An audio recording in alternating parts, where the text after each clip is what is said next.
Olá, queridos, graça e paz. O sal da terra, Mateus capítulo 5. No nosso passeio pelas parábolas de Jesus, nós vamos ver as parábolas na ordem bíblica. Não é a ordem cronológica, é a ordem que nós encontramos nos evangelhos. Então, começamos por Mateus, depois Marcos, Lucas e até João. Lembrando que muitas delas estão sinoticamente repetidas nos evangelhos. Sinoticamente significa que os evangelistas têm a mesma visão dos fatos.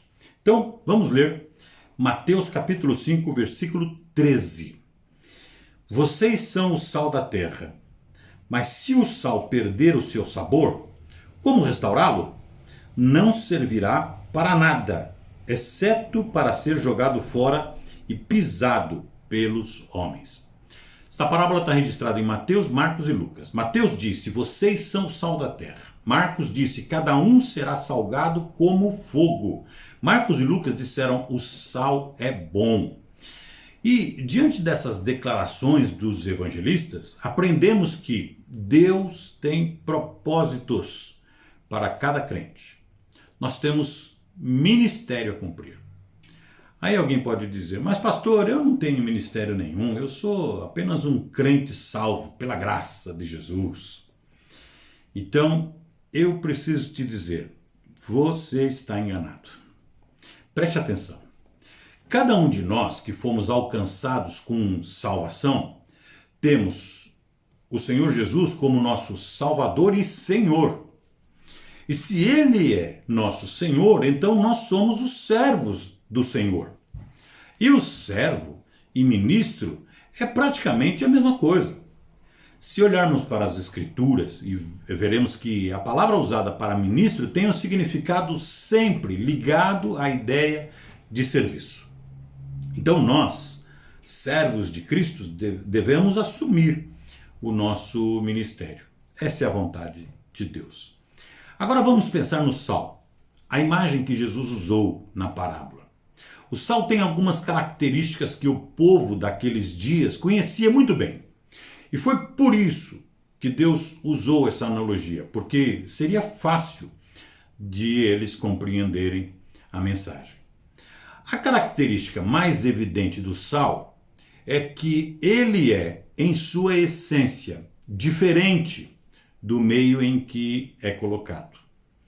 E o poder do sal está exatamente aí. O sal modifica o ambiente em que ele está.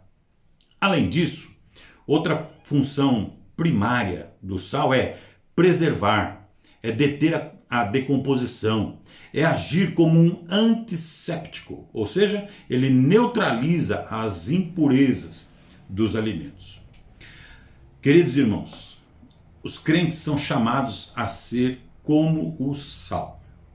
Chamados para ser um purificador moral neste mundo, onde os padrões morais são baixos, distorcidos, instáveis e até inexistentes. Só que o crente só cumprirá o seu ministério se ele mantiver a sua virtude, igual o sal. E quando Marcos diz, cada um será salgado com fogo, significa que seremos provados e perseguidos. Sim, essa manutenção da pureza se alcança com sacrifício. E isso exige muita disciplina, inclusive no falar.